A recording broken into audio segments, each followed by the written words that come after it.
which you're a captive audience and I'm an educator, so just sit still and take it.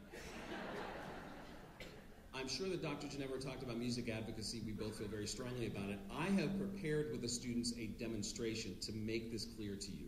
Because my own kids tell me how hard it is to be good in school. They complain, Dad, it's a 93% to get an A. That is unrealistic. Really? Is it now? Your father, the professional musician. You see, in music, it would be a luxury to only have to get a 93%. But we don't have that luxury. We have to be at 100% all the time. And so you understand the difference between 100% and that 93 that you hope and pray for that shows up on that A. That A is the report card. We have a little demo for you. Here's a tune which, if they do it well, won't need any introduction and you'll know what it is. Here we go.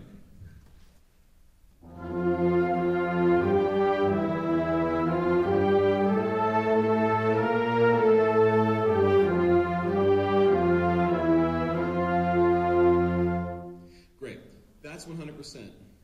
Now, that's not accounting for all the other stuff that we work on here. That's just the right note in the right place at the right time. It's musical math, okay? We're not testing them all the extraneous stuff that music does. It's just to be a good, accurate musician.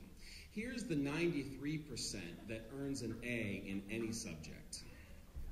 We have calculated the number of errors that students can make and still earn an A.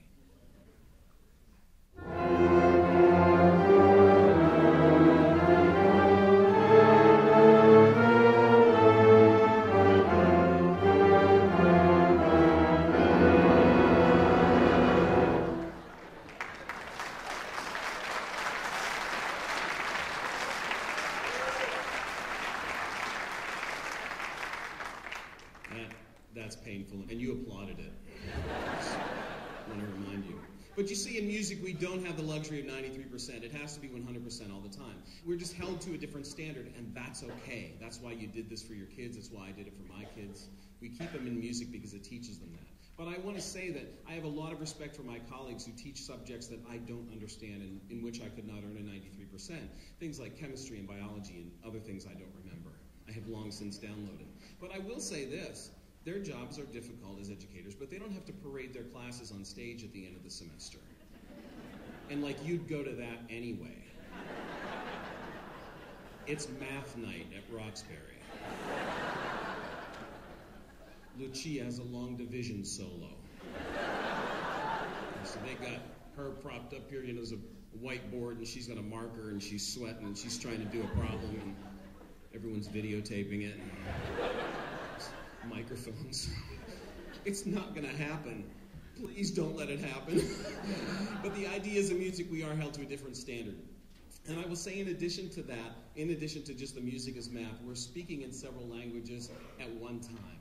And we're learning a lot about other academic subjects and history, and all of those things kind of come together in music. And that's not even talking about accountability, good citizenship, the appreciation of beauty, the understanding that it's okay to make mistakes and make them on a daily basis and fix it and get better. All those things come about because of music. And you need to know, by having your child in music, you've done them a great service. Dr. Ginevra may have mentioned this because he talks about it sometimes, but medical schools love music majors. They really do. The percentage rate of music majors who get into medical school is extremely high, higher than some of the sciences. It's great, isn't it? I mean, isn't that the surgeon you want? Someone who's really good with their fingers, right?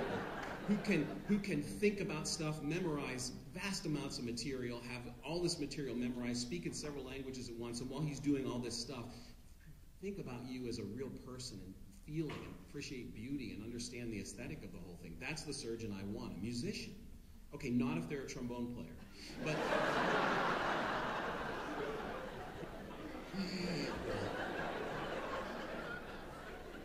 but I think you get the idea.